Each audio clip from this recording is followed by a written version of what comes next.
Outro assunto que está dando o que falar nas redes sociais foi a brincadeira de gosto duvidoso feita pelo ministro da Educação, Abraham Weintraub. Numa transmissão ao vivo com o Bolsonaro, o ministro comparou o corte de 3,5% nos recursos das universidades e institutos federais como se fossem 3 chocolatinhos e meio num total de 100. Vamos dar uma olhada nesse vídeo. E a gente está pedindo simplesmente que 3 chocolatinhos... 3 desses 100 chocolates, 3 chocolatinhos e meio. Meio, não vou cortar aqui, deixa eu só cortar aqui, presidente. 3 chocolatinhos e meio. A gente não está falando para a pessoa, esses 3 chocolatinhos e meio, a gente não está falando para a pessoa que a gente vai cortar, não está cortado. Deixa para comer depois de setembro. É só isso que a gente está pedindo. Isso é segurar um pouco. Agora eu me pergunto, presidente, o senhor já passou por uma situação dessa?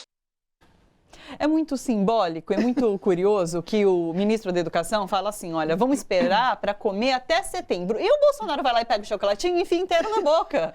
Vou comer agora. Não esperou nada, vou comer agora. Exatamente. Bom, vamos trazer o papo aqui para o estúdio, Alfredo.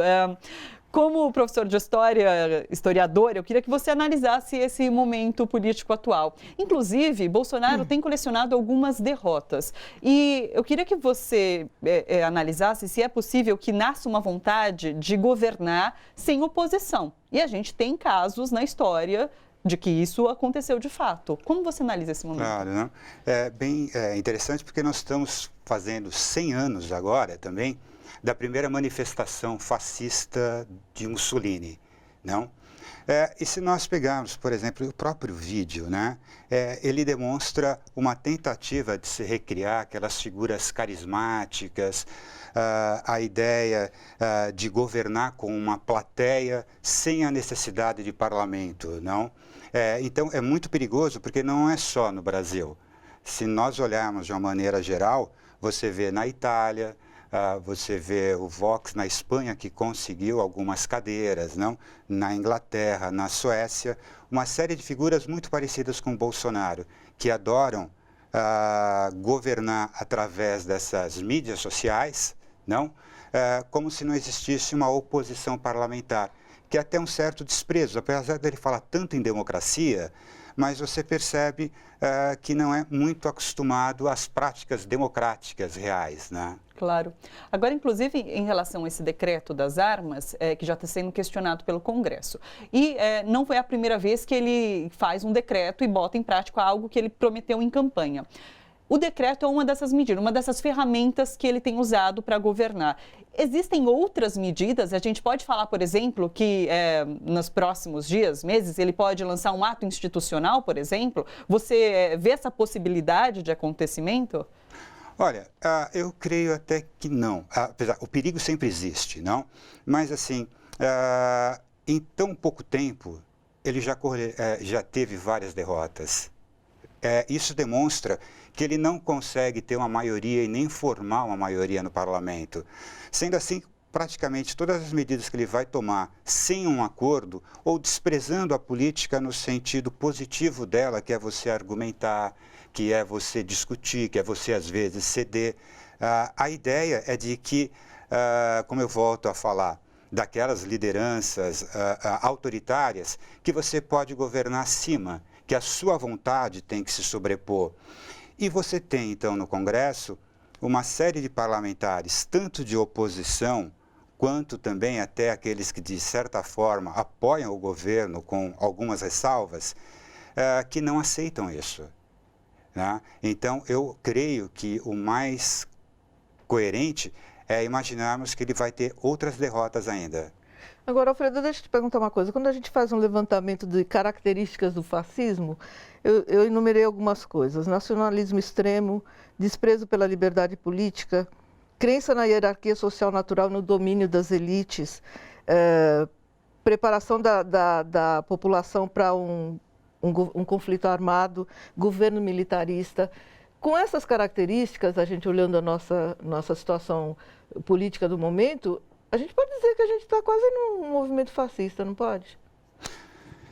Então, Como historiador, a gente tem que ter algumas preocupações, até algumas ressalvas, senão você acaba usando o termo fascismo para qualquer coisa. Eu né? até citei isso por conta disso. Qualquer coisa, todo mundo fala, é um governo fascista. Exato. O que às vezes leva a algum erro conceitual. Mas é claro, não dá para ficar falando um ponto de vista histórico e sociológico, mas para que todos vão entender de uma forma comum, vários regimes autoritários que não são fascistas, mas eram ditaduras. Um grande exemplo é a ditadura militar brasileira. Ela não era fascista. Isso não significa que talvez um ou outro general não tivesse um sentimento, tá? Mas aquele regime, ele não chegava a ser fascista, porque no fascismo tem dois elementos que é importante. E aí nós podemos fazer uma comparação com vários políticos que tentam renovar, de certa maneira, esse fascismo, né? Até por isso são chamados de neofascistas, tá?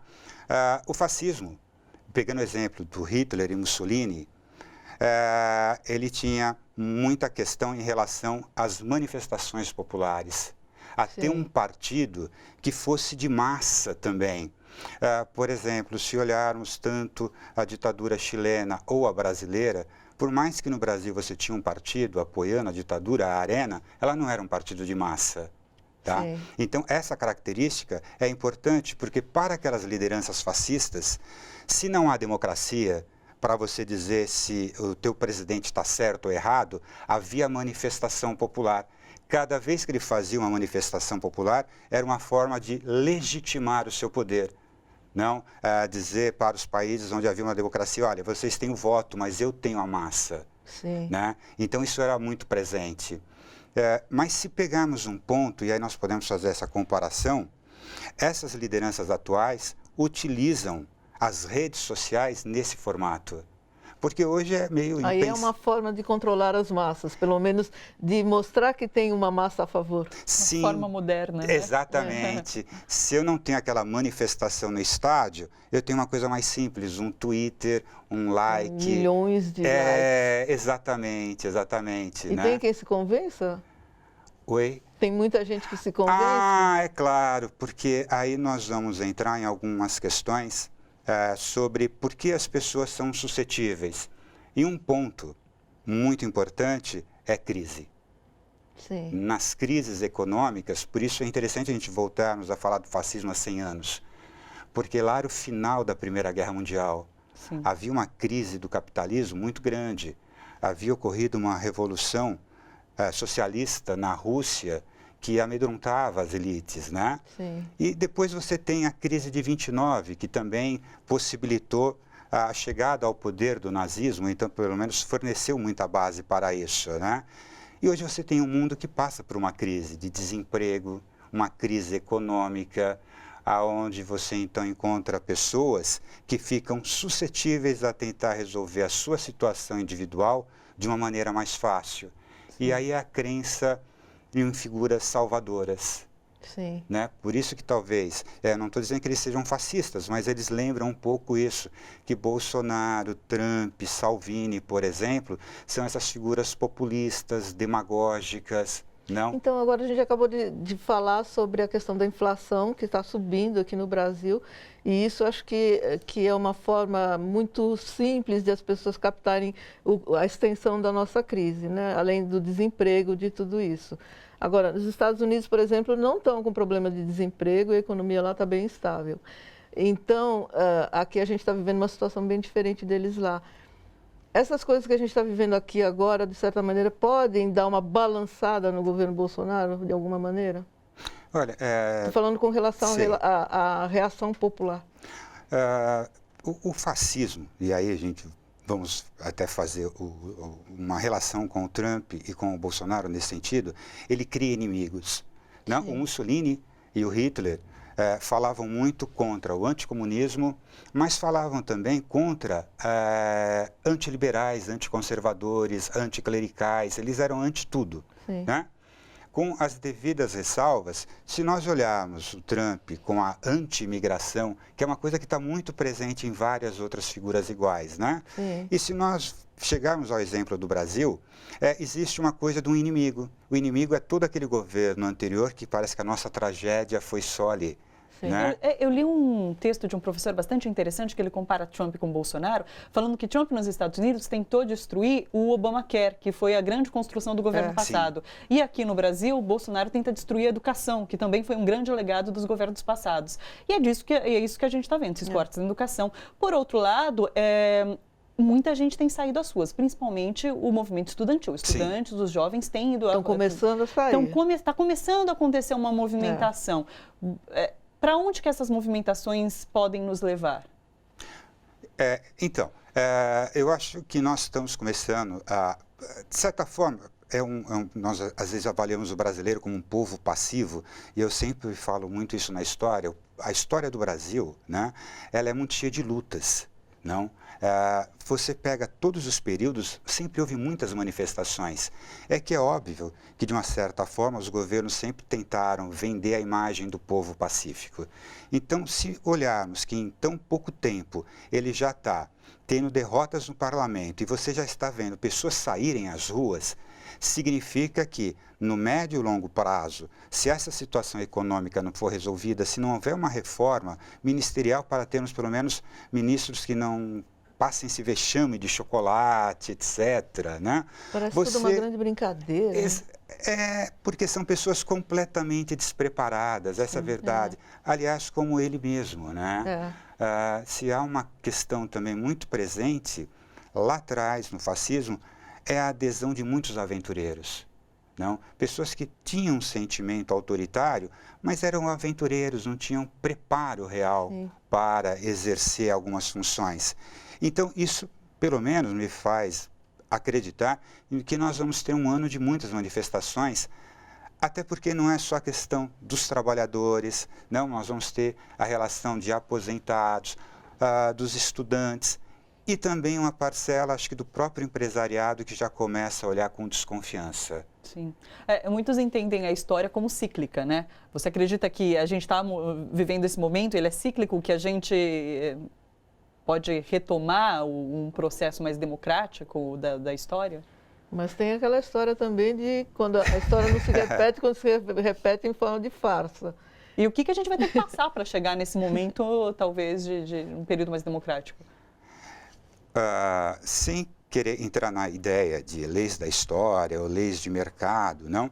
Mas eu realmente, quando nós analisamos o mundo, nós percebemos o seguinte: depois da Segunda Guerra, e toda a questão dos massacres, do Holocausto, da criminalidade, da repressão nazi-fascista, se tornava um pouco vergonhoso academicamente alguém ser fascista. Então, o fascismo, não, essa veia mais autoritária, ela se tornou vergonhosa, ela sumiu um pouco.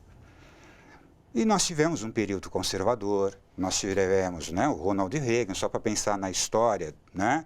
Nós depois tivemos um período mais neoliberal, mas nós tivemos também no intervalo ondas socialistas, não? Lá na década de 80, depois nos anos 90. E agora, me parece que essa direita mais populista, que não é nem uma direita tradicional, nem liberal, mas ela é um tanto populista e demagógica que está aparecendo, ela não está conseguindo resolver os problemas reais, que é o problema do desemprego, que é o problema da economia, não? Eu vejo, né, de que rapidamente está se desestruturando, porque as pessoas também estão percebendo a fragilidade. Sim. E isso permite, então, que aí nós vimos recentemente a Vitória na Espanha, né? Ou a Kirchner na Argentina aparecendo com uma... Ou no Chile e no Uruguai, que você também tem uma vitória da esquerda, uma vitória da direita no Chile, a esquerda há algum tempo no Uruguai, mesmo ela tendo as suas particularidades, não? De que também nós vamos vivenciar um momento de retomada, não? De que você necessita de pessoas que tenham compromisso. E que compromisso é? Alguns compromissos que para esse grupo parece não existir. Vamos nem falar do desemprego, mas do meio ambiente. Sim, né? sim. O aquecimento global. Então você vê surgir essas ideias de terraplanagem, não, de que não há aquecimento, não, quando qualquer pessoa que tenha... Que pareciam ideias superadas, né? Como você disse do fascismo, que existia na academia uma vergonha em se denominar, em falar. A história da Terra plana, a história das mudanças climáticas que não existem. Então, realmente é vergonhoso. São pessoas despreparadas que ocupam esses cargos.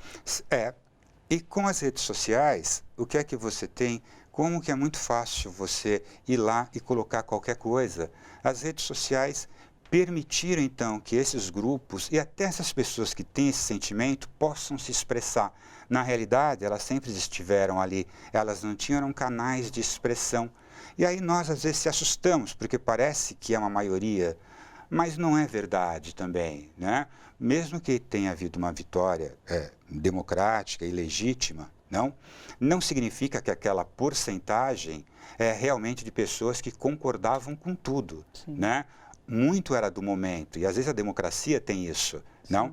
Mas as redes permitem com que aquelas pessoas mais conservadoras, reacionárias, ou até indivíduos que tenham essa visão de mundo, possam aparecer e pregar livremente. E aí você vê o caso do Olavo de Carvalho. Seria meio difícil você ver ele numa universidade, mas você vê ele fazer sucesso na rede, porque ela permite isso. Sim. Gente, bora fortalecer a TVT? É só clicar em inscrever-se e depois clicar no sininho. Pronto! Assim que pintar notícia nova, você fica sabendo no ato.